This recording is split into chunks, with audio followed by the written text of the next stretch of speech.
పిండికి తగినంత ప్రోటీన్ వేసి మంచి చపాతీ పిండి మంచి కలుపుకోవాలి.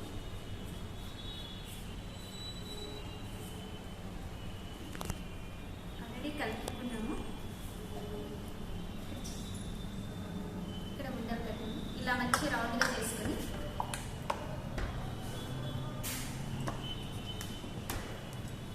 దీన్ని ఇలా వేసుకోవాలి. పైన వేసుకొని మంచిగా ఆయిల్ వేసి పైన